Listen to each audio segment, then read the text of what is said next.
بعد توحید کے متوالوں، شمع رسالت کے پروانوں، اولیاء امت کے طلبگاروں، غوث و خواجہ و رضا کے دیوانوں، آئیے سب سے پہلے مراب اپنے آقا و مولا حضور تاجدار مدینہ احمد مجتبیٰ محمد مصطفیٰ صلی اللہ تعالی علیہ وسلم کے دربار گہربار میں حمید درود شریف پیش کرنا پڑھیں۔ اللہم صلی علی سیدنا و مولانا محمد بارک وسلم صلی علیہ وسلم سلام علیہ یا رسول اللہ صلی اللہ تعالی علیہ وآلہ وسلم۔ نبی اور آل نبی پر ایک مرتبہ اور باوجہ بلند درود پاک۔ اللہم صلی علی سیدنا و مولانا محمد معدن الجود والکرم منبع الحلم والحکم بارک وسلم صلی علیہ صلاۃ و سلام علیہ یا رسول اللہ صلی اللہ تعالی علیہ وآلہ وسلم۔ اے عشق تیرے صدقے جننے سے چھٹے سستے، اے عشق تیرے صدقے جننے سے چھٹے سستے، جو آگ بجھا دے گی وہ آگ لگائی ہے۔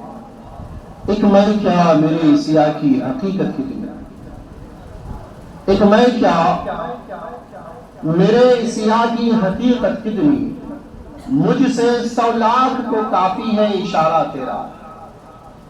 میرے پیارے آقا علیہ الصلوۃ و تسلیم کے پیارے دیوانوں، علم دین، علم آخرت اور دنیا کے علوم کے تعلق سے آپ نے باتیں سماعت کی۔ آج جس آیت کے ٹکڑے کو میں نے آپ کے سامنے پڑھا ہے، رب تبارک و تعالیٰ قرآن مقدس میں ارشاد فرماتا ہے، خلق الموت والحیات لیبلوکم ایکم احسن عملا، اور ہم نے موت اور زندگی کو پیدا کیا تاکہ ہم آزمائیں کہ تم میں کون اچھے عمل کرتا ہے، کون برے عمل کرتا ہے۔ ایسی ہی آیت ہے رب تبارک و تعالیٰ دوسری جگہ نازل فرماتا ہے، من جاء بالحسنہ فعشرہ امثالہا، جو ایک نیکی لائے گا اللہ اسے 10 عطا فرمائے گا، ومن جاء بالسیئۃ فلا یجزی الا مثلہا، اللہ اس کے مثل ہی دے گا، اس میں زیادتی نہیں کرے گا، اور اللہ ظلم نہیں فرماتا۔ اللہ جب ارشاد فرماتا ہے، فمن یعمل مثقال ذرۃ خیر یرہ ومن یعمل مثقال ذرۃ شر یرہ، اور جو چھوٹی سے چھوٹی نیکی کرے گا وہ اسے دیکھے گا، اور جو چھوٹا سے چھوٹا گناہ کرے گا وہ اسے دیکھے گا۔ یہ کب کی بات ہے؟ یہ حشر کے میدان کی بات ہو رہی ہے، یہ قیامت کا تذکرہ ہو رہا ہے۔ میرے پیارے آقا علیہ الصلوۃ و تسلیم کے پیارے دیوانوں، آپ نے چند آیتوں سے اندازہ لگایا ہوگا کہ میری گفتگو کا عنوان کیا ہے۔ آج میں آپ کو 2 باتیں بتانا چاہ رہا ہوں، ایک نیکی اور ایک بدی۔ نیکی کیا ہے، بدی کیا ہے؟ اللہ نے حکم نازل فرمایا جس کام کو کرنے کے لیے اسے ہمیں نیکی ملتی ہے۔ عام فہم لفظوں میں اگر میں بیان کروں، نیکی اس چیز کا نام ہے کہ جس کے کرنے سے ہمارا خدا، ہمارا رب، ہمارا معبود خوش ہوتا ہے، ہم سے راضی ہوتا ہے۔ بدی وہ ہے کہ جس سے رب نے منع فرمایا اور ہمارے کرنے سے ہمارا خدا، ہمارا معبود، ہمارا رب ناراض ہو جاتا ہے، وہ بدی ہے۔ نیکیوں میں شمار سب سے پہلے نماز، روزہ، حج و زکوٰۃ، تلاوت قرآن پاک، طواف زیارہ، نذر و نیاز قرآن پاک کی تلاوت، یہ ساری چیزیں ہم اللہ تبارک و تعالیٰ کی رضا کے لیے کرتے ہیں، یعنی کہ یہ نیکی ہے، اس کے کرنے کا رب نے حکم دیا ہے اور ہمیں کرنا ہے، ہمیں بہرحال کرنا ہے، چاہے ہمارا پوزیشن، ہماری حالت جو ہو جائے، ہم نماز نہیں چھوڑ سکتے، نماز سے روگردانی نہیں کر سکتے، یعنی کہ یہ نیکی کبھی ہم دکھاوے کے لیے بھی کر لیتے ہیں، کبھی ہم کسی کو بتانے کے لیے کر لیتے ہیں۔ مثال کے طور پر اگر ہمیں عمرہ کو جانا ہوتا ہے، عمرہ کے جانے کے لیے ہم دعوتیں کرتے ہیں، ملاقاتیں کرتے ہیں، مصافحہ کرتے ہیں، معانقہ کرتے ہیں، کرنا چاہیے، بری بات نہیں ہے، مگر اسی عمرہ میں یا اسی حج و زیارت میں، طواف کعبہ میں اگر ہمارے دل میں، ہمارے نفس میں دکھاوے کا شائبہ بھی آ گیا کہ ہم دکھانا چاہتے ہیں، تو وہ عبادتیں ہمارے چہرے پر مارنے والی تھے۔ اللہ کیا پتا چلا کہ نیکیاں کبھی کبھی ہمارے چہرے پر ماری جانے والی عبادتیں بھی ہمارے ساتھ ہیں۔ یعنی نیکیاں ہم بہت کر رہے ہیں، نماز بھی پڑھ رہے ہیں، روزہ بھی رکھ رہے ہیں، زکوٰۃ بھی دے رہے ہیں، حج بھی کر رہے ہیں، کہ تلاوت قرآن مقدس بھی کر رہے ہیں۔ یہ سارے اعمال تو ہم اللہ تبارک و تعالیٰ کی رضا کے لیے کر رہے ہیں۔ یہ لوگ جانتے بھی ہیں، ہمیں جاننے والے بھی جانتے ہیں، نہیں جاننے والے بھی جانتے ہیں کہ فلاں حاجی ہے، اس نے حج کیا ہے، فلاں نمازی ہے، وہ نماز پڑھتا ہے، وہ بڑا سیٹ ہے اور بڑا پیسہ دینے والا ہے، بڑا سخی انسان ہے، کئی مرتبہ عمرہ کر چکا ہے۔ ایسے نیک کار ہم لوگوں کو لوگ کہنے والے ہیں۔ میرے پیارے آقا علیہ الصلوۃ والتسلیم کے پیارے دیوانوں، نیکوکار ہمیں نیکی کرتے ہوئے دیکھ کر لوگ کرتے ہیں، مگر میں آپ سے پوچھنا چاہتا ہوں، جب بدی کی باری آتی ہے، جب گناہ کی باری آتی ہے، جب گناہ کا معاملہ آتا ہے، اب آپ سے میں پوچھنا چاہتا ہوں، کوئی نیکی ہماری ایسی تو ہو کہ جو رب تبارک و تعالیٰ ہمیں صرف ہمارا خدا جانتا ہو اور ہم جانتے ہو، کوئی ایسا عمل تو ہو جو ہمارا خدا جانتا ہو اور ہم جانتے ہو، دنیا کا کوئی فرد نہ جانتا ہو۔ اللہ پر آپ اپنے آپ کو دیکھیے، ہم اپنے آپ کو دیکھیں، ہم اپنے دل پر ہاتھ رکھتے ہیں، آپ اپنے دل پر ہاتھ رکھیے، پچھلے ایک ہفتہ دیکھیے، پچھلا ایک مہینہ دیکھیے، پچھلا ایک سال دیکھیے، اگر آپ کی عمر 30 سال کی ہے، اگر آپ کی عمر 40 سال کی ہے، اس عمر کو دیکھیے کہ کتنے ایسے گناہ آپ کے نامہ اعمال میں ہیں، ایسے کتنے گناہ آپ کے نامہ اعمال میں ہیں، ایسے کتنے بدی آپ کے نامہ اعمال میں ہیں، ایسے کتنے فعل ہمارے نامہ اعمال میں ہیں، جس کو صرف ہمارا خدا جانتا ہے اور ہم جانتے ہیں، جس کو ہمارا رب جانتا ہے اور ہم جانتے ہیں۔ میرے پیارے آقا علیہ الصلوۃ والتسلیم کے پیارے دیوانوں، ہمارے کان بھی تو گناہ کرتے ہیں، کانوں کا گناہ الگ ہے، ہمارے ہاتھ گناہ کرتے ہیں، ہاتھوں کا گناہ الگ ہے، ہماری آنکھیں گناہ کر رہی ہیں، ہمارے آنکھوں کے گناہ الگ ہے، پیر چل کر گناہ کرنے کے لیے چاہتے ہیں، اس کے گناہ الگ ہے۔ اللہ اکبر، نہ جانے دن بھر میں صبح سے لے کر شام تک، شام سے لے کر صبح تک کتنے ایسے گناہ کر لیتے ہیں جسے ہمارا دوست نہیں جانتا، جسے ہمارا بھائی نہیں جانتا، جسے ہمارا رشتہ دار نہیں جانتا، مگر ہم نمازیں پڑھتے ہیں، لوگ جانتے ہیں، ہم روزہ رکھتے ہیں، لوگ جانتے ہیں، ہم حج و زیارت کرتے ہیں، لوگ جانتے ہیں، مگر کتنے گناہ ہمارے نامہ اعمال میں ہیں جو لوگ نہیں جانتے ہیں، ہمارا خدا جانتا ہے۔ میرے پیارے آقا علیہ الصلوۃ والتسلیم کے پیارے دیوانوں، ایسے عمل ہمارے نامہ اعمال میں ہونے چاہیے جو ایک نیکی ہو اور رب جانتا ہو، ہم جانتے ہو، ہمارا رب جانتا ہو اور ہمارے علاوہ دنیا میں کوئی نہ جانتا۔ کون سی ایسی نیکی؟ میرے پیارے آقا علیہ الصلوۃ والتسلیم کے پیارے دیوانوں، ہمیں کیا ہو گیا؟ ہم نیکی کرتے ہیں، دکھا کر کرتے ہیں، دکھانا چاہتے ہیں، مگر گناہ، مگر بدی، مگر وہ عمل جس سے ہمارا رب ناراض ہو رہا ہے، ہمارا خدا ناراض ہو رہا ہے، ان عملوں کے بارے میں تو ہم نے سوچا ہی نہیں، ان فعل کے بارے میں ہم نے سوچا ہی نہیں۔ کہے گا کوئی شخص ہم سے گناہ نہیں ہوتا، ہم نماز پڑھ لیتے ہیں، روزہ رکھ لیتے ہیں، زکوٰۃ دے دیتے ہیں، ہم سے گناہ نہیں ہوتا۔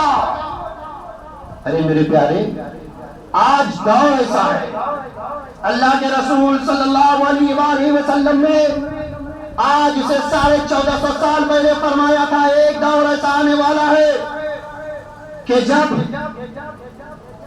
برے اعمال کے راستے کھول دیے جائیں گے، زناکاری عام ہو جائے گی۔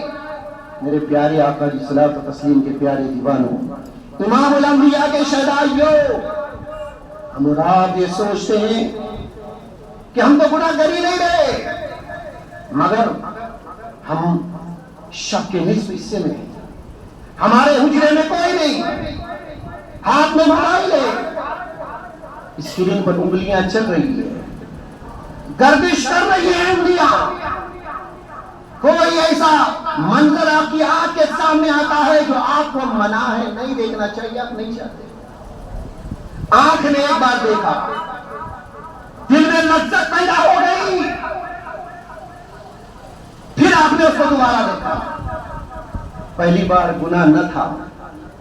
اللہ کے نبی صلی اللہ علیہ وآلہ وسلم نے ارشاد فرمایا ہے اگر پہلی نظر کسی بری چیز پر پڑ جائے آپ نے نہیں دیکھا تو آپ کو گناہ نہ ملا، مگر جب آپ کے لذت پانے کے بعد آپ کی انگلیوں نے دوبارہ اسے دیکھا، اللہ قرآن مقدس میں ارشاد فرماتا ہے اليوم نختم علی افواہہم وتکلمنا وارجلہم وتشہد ارجلہم، اللہ قرآن میں ارشاد فرماتا ہے ہم تمہارے منہ پر مہر کر دیں گے اور تمہارے ہاتھ، تمہارے پیر، تمہارے ہاتھ کی انگلیاں تمہارے کیے ہوئے عمل کی گواہی دیں گے۔ اللہ میرے پیارے آقا علیہ الصلوۃ والتسلیم کے پیارے دیوانوں، گناہ کے اسباب اتنے آسان ہو گئے، گناہ کی شے، گناہ کی چیزیں اتنی آسان ہو گئی۔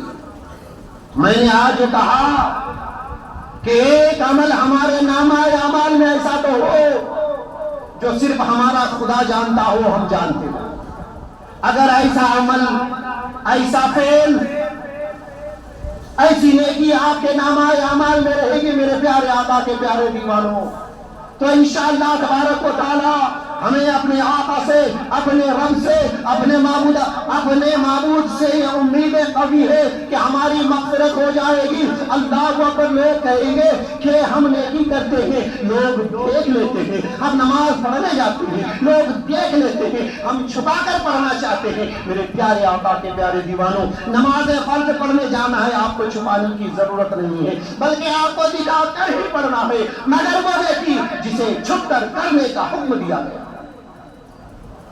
حضرت امام زین العابدین رضی اللہ تعالیٰ عنہ کا انتقال ہوا، ان کے زمانے میں لوگوں کے گھروں کے دروازے پر آٹے کی بوری، اناج کی بوری رکھ دی جاتی تھی، لوگ تلاش کرتے تھے، ڈھونڈتے تھے کہ ہمارے گھر کے دروازے پر اناج کون رکھ جاتا ہے، کون رکھ جاتا ہے۔ یہ امام زین العابدین کون ہے؟ حضرت امام حسین رضی اللہ تعالیٰ عنہ کے صاحب صاحب، جو کربلا کی دھرتی پر، کربلا کے کارزار میں اس وجہ سے نہیں گئے تھے کہ ان کی طبیعت علیل تھی، ان کا جسم بخار سے تپ رہا تھا، حالانکہ انہوں نے کوشش کی کہ جانے کا ارادہ کیا تھا مگر روک دیے گئے۔ وہی امام زین العابدین ہیں، ان کے زمانے میں لوگ اس پر اسرار مددگار کو تلاش کرتے تھے کہ کون ہے جو لوگوں کے گھروں کے دروازے پر اناج کی بوری رکھ جاتا ہے، تلاش کرتے تھے، پتہ ہی نہیں چل رہا تھا۔ آخرکار 18 محرم الحرام کو ان کے انتقال کے بعد جب ان کے جسم کو غسل کے لیے کھولا گیا تو ان کے پیٹھ پر جسم دھونے کے جو بوریاں کندھے پر رکھ کر لادتے ہیں، لے جاتے ہیں تو جسم پر گٹھے پڑ جاتے ہیں، نشان پڑ جاتے ہیں۔ جب اللہ اکبر ان کے کپڑے اتارے گئے تو لوگوں نے ان کے جسم کو دیکھا، پیٹھ کو دیکھا، لوگوں کی چیخیں نکل گئی، لوگ دھاڑے مار مار کر رونے لگے، یا اللہ یہ کیا معاملہ ہے، یہ تو مزدوری نہیں کرتے تھے، کہیں پر کام کرنے کے لیے نہیں جاتے تھے، کسی کی یہاں مزدوری نہیں کرتے تھے، کسی کی یہاں کام نہیں کرتے تھے، مگر کیا بات ہے کہ ان کے پیٹھ پر بوری کے لادنے کے نشان موجود ہیں، بوری لاد کر لے جانے کے نشان موجود ہیں۔ اللہ اکبر، تب ان کے لڑکے حضرت امام باقر پکار کر کہتے تھے اے مدینے کے واسیوں، اے مدینے میں رہنے والے غریبوں، جس پر اسرار مددگار کو تم تلاش کرتے تھے، جن کے بارے میں تم سوچتے تھے کہ کون لوگوں کے گھروں کے دروازے پر بوریاں چھوڑ کر چلا جاتا ہے، اناج رکھ کر چلا جاتا ہے، اللہ اکبر، سن لو، یہ کوئی اور نہیں تھا، یہ کوئی اور شخص نہیں تھا، یہ امام زین العابدین تھے جو اپنے کندھے پر بوریاں رکھ کر لوگوں کے دروازے پر رکھ جاتے تھے اور لکھ بھی دیتے تھے یہ تمہارے لیے چھوڑ کر جاتا ہوں، یہ تمہارے لیے حلال ہے، حلال ہے۔ اللہ اکبر، یہ وہی نیکی، یہ ایسی نیکی جسے ہمارا رب جانے، جسے ہم جانے، جسے ہمارا خدا جانے، ہم جانے۔ اگر ایسی نیکی ہمارے نامہ اعمال میں ہوگی، اگر ایسے اعمال ہمارے نامہ اعمال میں ایسی نیکیاں ہوگی تو انشاءاللہ تبارک و تعالی حشر کے میدان میں ہم ضرور بخشے جائیں گے. ایک چھوٹی سی حدیث اور سماعت کرتے چلیں، درود پاک پڑھیں. اللہم صلی علی سیدنا و مولانا محمد بارک وسلم صلی علیہ الصلوۃ والسلام علیک یا رسول اللہ صلی اللہ علیہ وسلم. یہ ہو گئی مدد کی بات. لوگ کہا جاتا ہے کہ درود پڑھو، ابھی بھی اگر کہا جائے تو کچھ لوگ پڑھیں گے کچھ لوگ نہیں پڑھیں گے، مگر درود پڑھنے کی فضیلت کتنی ہے اور چھپ کر پڑھنے کی بھی فضیلت سنتے چلیں. حضرت عبداللہ محدث دیکھ لی، حدیث طویل ہے لمبی ہے، میں مختصر میں بیان کر رہا ہوں. وہ فرماتے ہیں حشر کا میدان برپا ہوگا، حشر کا میدان قائم ہوگا، ایک شخص ہوگا، اس شخص کا حساب کتاب ہو چکا ہوگا، اسے فرشتے جہنم کی طرف لے کر جا رہے ہیں. ایسے عالم میں وہ شخص ادھر ادھر تک رہا ہوگا، دیکھ رہا ہوگا، جھانک رہا ہوگا. فرشتے پوچھیں گے اے شخص کس کو دیکھ رہے ہو؟ وہ کہے گا میں علماء سے سنتا تھا، لوگوں سے سنتا تھا، میں نے پڑھا تھا کہ حشر کے میدان میں ہمارے آقا آئیں گے، ہمارے ملجا آئیں گے، ہماری شفاعت فرمائیں گے، خدا کے محبوب آئیں گے، ہمیں بخشوائیں گے، میں انہی کو دیکھ رہا ہوں. اللہ اکبر. حضرت عبدالحق محدث دین بھی فرماتے ہیں جب وہ ایسا کہے گا تو اللہ کے رسول صلی اللہ علیہ وآلہ وسلم سامنے سے آتے ہوئے دکھائی دیں گے. فرشتے کہیں گے وہ دیکھو تمہارے نبی آ رہے ہیں. اللہ اکبر. جیسے ہی اللہ کے حبیب صلی اللہ علیہ وآلہ وسلم وہاں تشریف لائیں گے فرمائیں گے اس کو چھوڑ دو. فرشتے کہیں گے اس کے لیے جہنم کا فیصلہ ہو چکا ہے. اللہ کے حبیب ارشاد فرمائیں گے نہیں، اس کے نامہ اعمال کو دوبارہ تولا جائے. اللہ اکبر. فرشتے خدا کی بارگاہ میں عرض کریں گے اے پروردگار عالم تیرا حبیب تو کہہ رہا ہے اس کے نامہ اعمال کو تولا جائے، اس کے عمل کو وزن کیا جائے گی. اور وزن کیا جائے جب فرشتے رب سے کہیں گے اللہ ارشاد فرمائے گا ٹھیک ہے میرا محبوب کہہ رہا ہے تو وزن کر لیا جائے. اللہ اکبر. کتنی بڑی بات ہے، جہنم کا فیصلہ ہو چکا ہے مگر اللہ کے حبیب ارشاد فرمائیں گے ٹھیک ہے. جب اللہ کے حبیب کہیں گے اللہ ارشاد فرمائے گا میرے محبوب نے کہہ دیا ہے، میرے حبیب نے کہہ دیا ہے تو اس کو دوبارہ وزن کر لیا جائے. اللہ پر دوبارہ وزن کیا جائے گا. جیسے ہی نامہ اعمال تولا جائے گا اللہ کے حبیب صلی اللہ علیہ وآلہ وسلم ایک پرچی نکالیں گے اور پرچی نکال کر اس کے نامہ اعمال پر رکھ دیں گے. جیسے ہی نامہ اعمال پر وہ پرچی رکھیں گے اس کا نامہ اعمال زیادہ ہو جائے گا. اللہ پر فرشتے خدا کی بارگاہ میں کہیں گے اے پروردگار عالم اس کی نیکیاں بڑھ چکی ہے کیا کیا جائے. اللہ ارشاد فرمائے گا اس کو جنت میں داخل کر دیا جائے. اللہ وہ فرشتے اسے جنت کی طرف لے کر جائیں گے. وہ شخص اللہ کے حبیب کی بارگاہ میں آئے گا یا رسول اللہ آپ بتا تو دیجئے کہ میرے نامہ اعمال میں کون سی ایسی چیز تھی جس کی صفات جس کے ذریعے سے میری شفاعت ہو گئی، جس کے ذریعے سے میری بخشش ہو گئی. اللہ کے حبیب ارشاد فرمائیں گے ایک شب تو سو رہا تھا ایسے عالم میں تیرا دل مضطرب تھا، تیرا دل میرے خیال سے تڑپ رہا تھا، تیرا دل میری یاد سے تڑپ رہا تھا.